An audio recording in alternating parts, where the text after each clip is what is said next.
Hello, my Greek Islanders. Just me in the intro today. If you have heard our Patmos episode part 1, you will know why.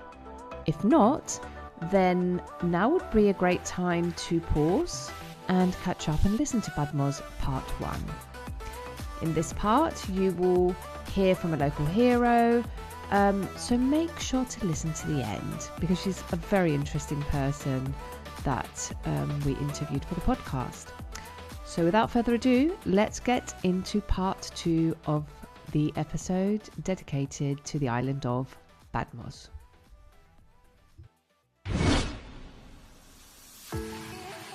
Are you planning a trip to Greece and feeling completely overwhelmed by all those options? Well, we've got you covered. Why not book a personalised travel consultation with our very own Greek island guru, Maria, designed to make planning simple, efficient, and completely tailored to you. You can choose from 3 tiers. Whether you just want, to pick her brains, need a high-level plan to build your very own trip, or want a fully customised travel itinerary, there's an option to suit your style and budget. And in true Maria style, she has thought of everything, so you can also add follow-up support by email, or even book a second call if you need help finalising those finer details for your trip to Greece.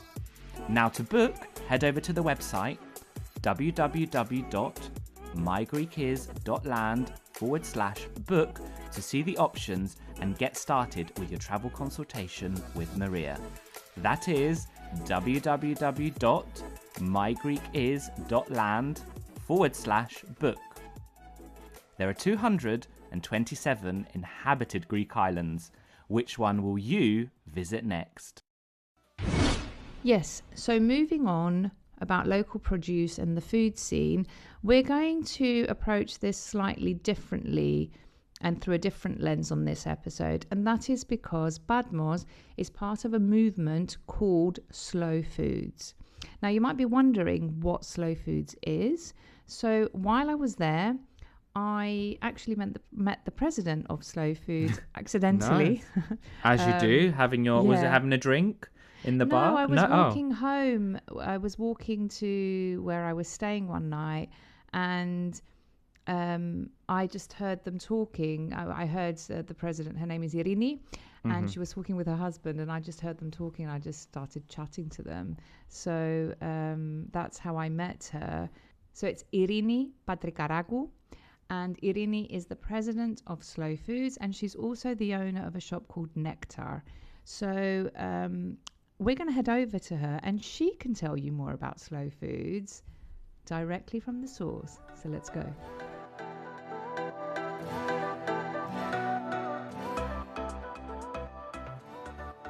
Slow Food is an international organization that started from Italy.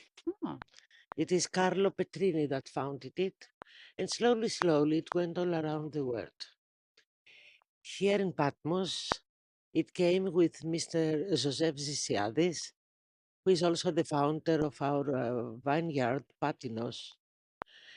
And being him working for Slow Food in Switzerland, he thought it was a very good idea to bring it in Greece.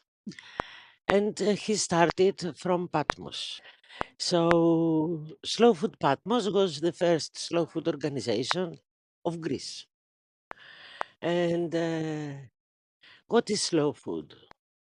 The word by itself indicates what is slow food. It's a slow food. That means the food is growing slow, not cooking that many people think. Right. It's growing so slow. What it means, no fertilizers, no rush, natural ground, and good treatment. So it is good food, clean food, and fair food. Fair food means conditions, just conditions for the farmers and the consumers. Like we say like fair trade when it comes out. We've heard about Something fair like trade fair coffee. trade. Yes, Yeah. exactly. It's the same philosophy. Good means the result of unfertilized food, and clean is food that doesn't harm the environment, the animal welfare, and the human health. Amazing. And my understanding is that at the moment, slow food as a concept exists in Patmos, but there's also something that we refer to as arc of taste. Could you tell us a bit about that as well? Of course, the organization Arc of Taste, it is an organization from Slow Food created because the main project is to gather and protect products that they're ready to disappear. We have 50 in Greece. In total, 50. Yes. Wow. Maybe more. Because every year You add. we add products. It was 33 2 years ago.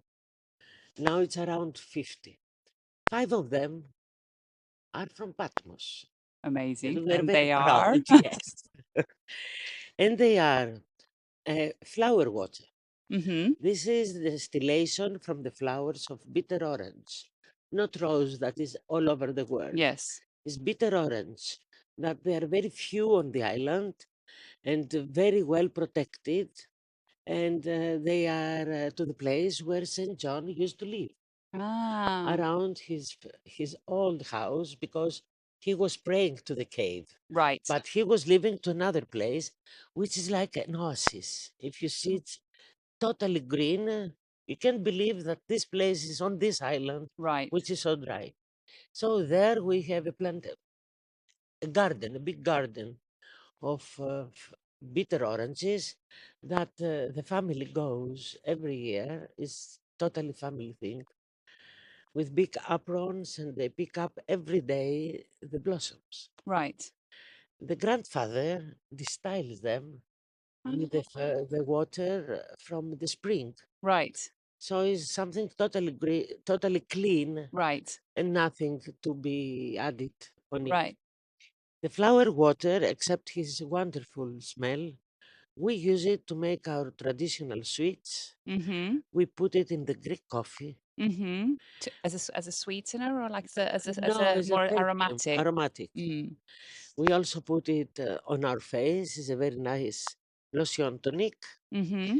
And we also spray the pillow Ah, when we want freshness. to, no, when we want to sleep, because citrus flowers, Uh-huh. they It helps. tranquilize, yes, the brain, and it helps for sleeping. The Lebanese, they also have this product, and they put it in hot water in the night. They drink it, and they call it white coffee. White coffee. I'm sure we produce it in Cyprus as well. Maybe. Yeah. Welcome. And the word in Greek is anthonero, right? Anthonero, that Anthonero. means flower water. Yeah. It doesn't have a special other name. Mm-hmm.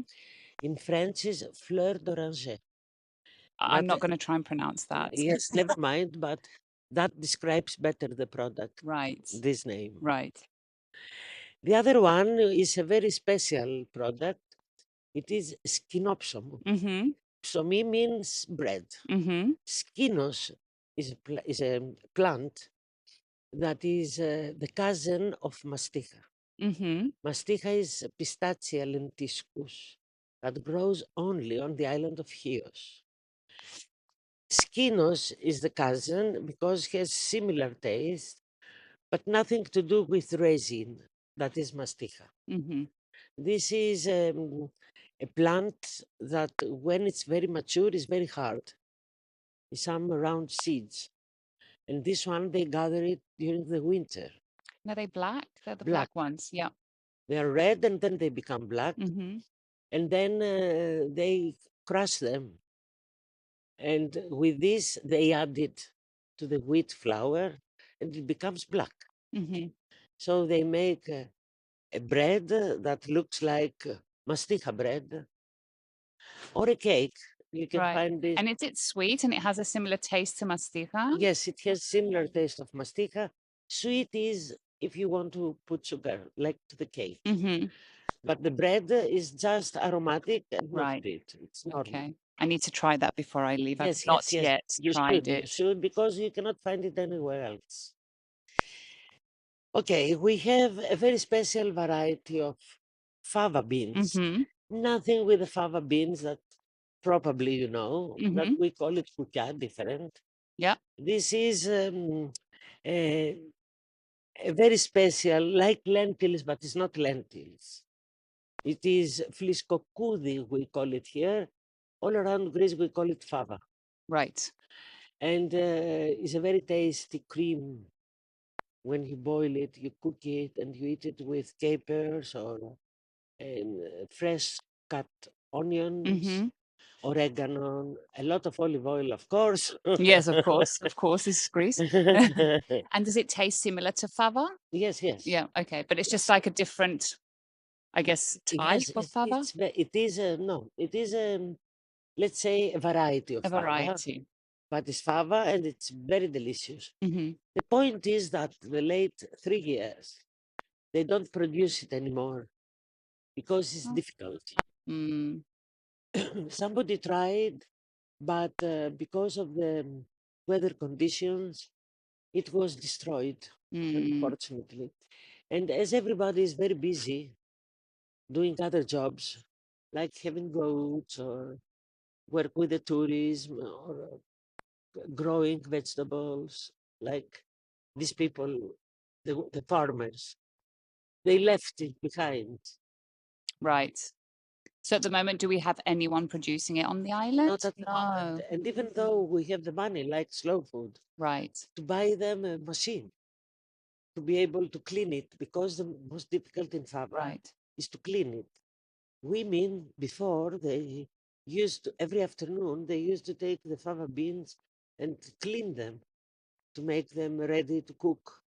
And like this, they were passing also the time, talking, Yeah, yeah, you know, all yeah. this, like we Socializing. do with Maslicha and here, it's the same Right. thing. They don't do it anymore. We have the money to buy the machine, but nobody's producing. That's a pity. That's a shame. Let's see the younger people maybe in the Maybe. Hopefully. future, hopefully. Yeah. Then we have Tiropita. I tried it this morning. Did you like I it? loved it. Only in Patmos you can find Yes. We make something very similar in Cyprus in Easter, during Easter, it. Okay. but the cheese inside, but not, but we also add raisins for a bit of sweetness. Okay.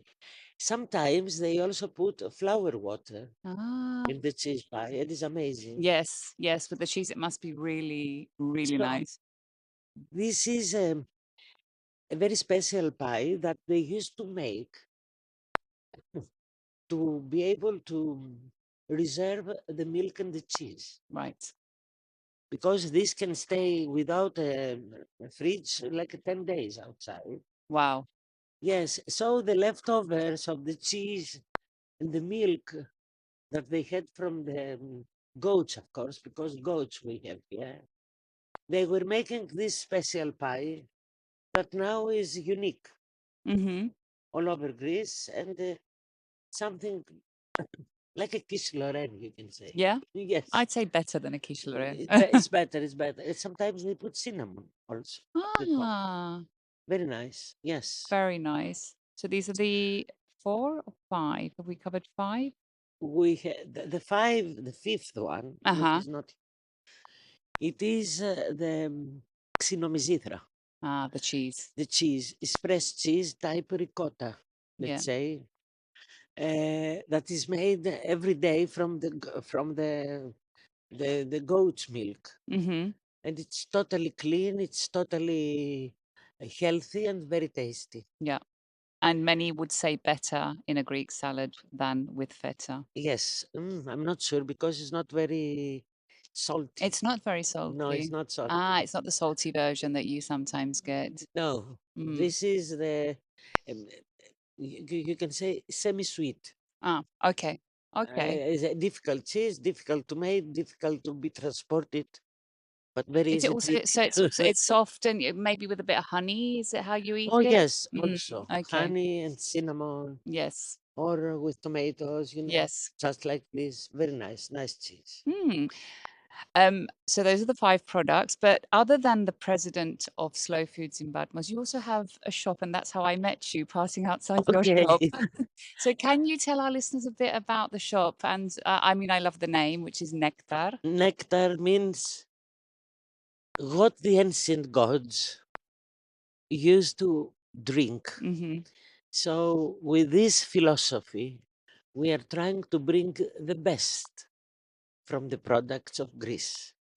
And since the island doesn't have enough products to fill up a shop, we thought to bring things from the very north of Greece Mm. till the very south and west and east.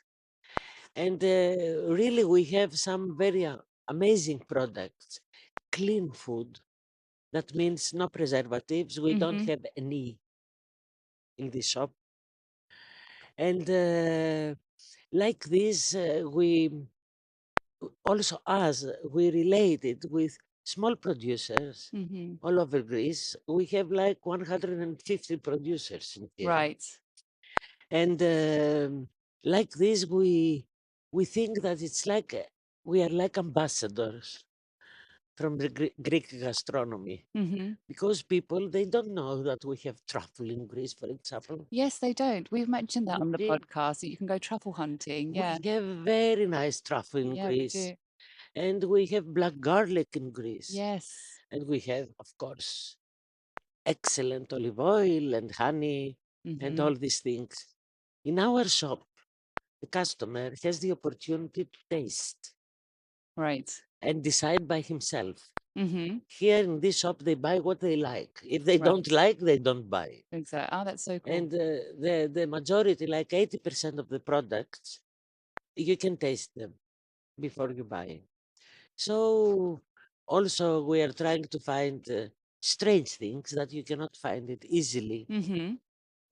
Like pepper crackers, like these wasabi things, and Mhm. dry fruits, and our beautiful pastelli that only for us they make this guy, and we sell it for 14 years. It's been all around the world. Wow. And we are very proud for it. Yeah. And if you've been to Greece and not tried pastelli, that's a no-no. You need to try pastelli in Greece. Pastelli in Greece you have to try, but there are so many pastellis, Yes, of course. good and bad. But this one that we sell, that is like a big sheet of paper, it's thin and Mhm. crunchy, and you cannot find it easily. Mhm. So they come to Patmos to buy this pastelli. Oh, wow. And even they give orders from all over the world. Bring me this, bring me that pastelli, Amazing. Yeah. So I guess whoever comes to Patmos needs to look for Nektar. Yes, please. Please know that Irini, who I'm talking to, is a polyglot. I'm so amused by the amount of number of languages she speaks. So I would challenge you to walk into her shop and speak to her in any language and see that you will get a response. No, I don't speak Swahili. Not yet. Not yet. Not yet, you see. Irini, thank you very much. Is there something you want to add? No, it's okay. I want to thank you also that you give us the opportunity to show Patmos a little bit further out. Yeah. And also in a different way. In a different way, and everybody's welcome, because this is an island. That's how I'm going to finish. Yeah. That each one has the opportunity to have his own apocalypse. That's very It true. is the Revelation Island, but it's personal. Yeah, it is. It is indeed, and there's a reason why it's so special. And Yes, it is. It's also managed to maintain a very special and authentic character through the years. As someone who has been here with a 12-year gap from the Okay. first time to the second time, so I would definitely recommend that people come. Irini, thank you. You're very welcome. Thank you to, and also thank the people that they're listening to us.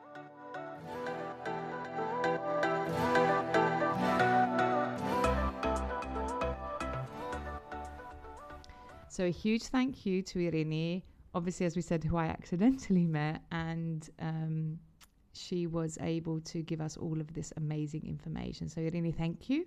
And if you recall, Irini mentioned a winery on the island that is called Patinos, which probably comes from Patmos and Inos. Inos means wine, so the combination of Patmos and Inos gives you Patinos. Patinos was founded by Joseph Zisiadis, and the winery is actually located in Petra. Now, Joseph is a very interesting character. It's worth reading up on him. He lived most of his life in Switzerland. And I think he also had like a political career, but he effectively is also the person who founded Slow Foods in Patmos. And Patinos is a project to develop and rehabilitate viticulture in Patmos. There's the word again, Yorgo. There it is. I hadn't heard it for so long.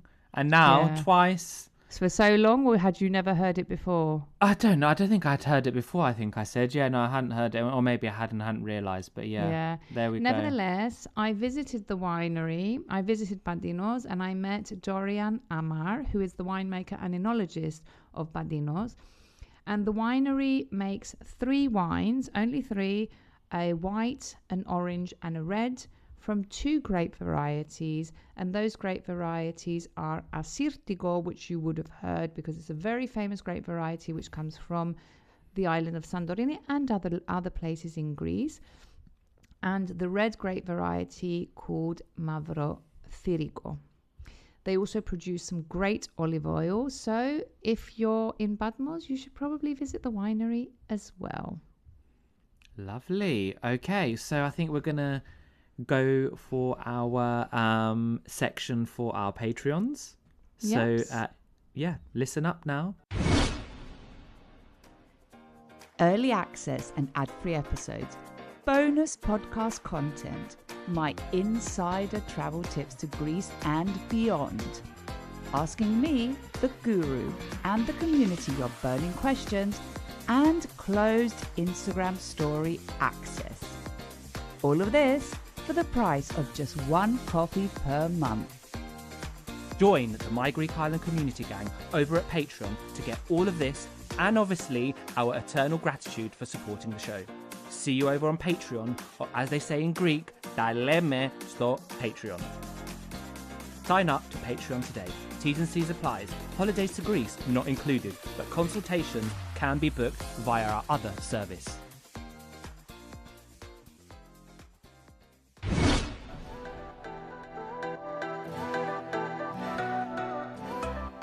Yes, well, I think that comes to the end of this episode, and those of you who are Patreon subscribers, you would have heard all about where Maria ate, drank, and visited on several occasions after her first trip. So, for the Patreon subscribers, you will know what we're talking about. But before we go, as we do with each and every episode, we love to give you a Greek word or phrase for the episode. And I think given the religious importance of Patmos as an island, we're going to give you something slightly different for this episode, and that is the phrase, well, it's not really a phrase, it's just like a small sentence, religious tourism in Patmos. And I think that would be quite nice if you go to Patmos and you can kind of slip it into a conversation with a local and show your knowledge of Greece and specifically to Patmos. So religious tourism in Patmos in Greek would be Thriskeftikós tourismós στην Πάτμο. Thriskeftikós tourismós στην Πάτμο. And Maria? Thriskeftikós tourismός στην Πάτμο. Great. Amazing. Τέλεια. So, my Greek Islanders, I think that's a wrap. We thank you very much for listening. And, if you've been to Patmos, if you're going to go to Patmos, get in touch. Let us know what you liked and if this episode was helpful. But until then, we will see you on the next episode. Γεια σας. Γεια σας. Right, my Greek Islanders, this comes to the end of another episode of this podcast. Now you know the drill. If you like this episode, share it to share the love with the My Greek Island community, where everyone is welcome. And don't forget to follow, like, subscribe, and all that jazz. And maybe give us a little rating from wherever you're listening to us from, so you are notified every time a new episode drops. And if you have any suggestions or requests, get in touch. And for those of you visiting Greece, don't forget to tag @MyGreekIsland on Instagram for a future feature. Until then, see you later, or as they say in Greek, Τα λέμε.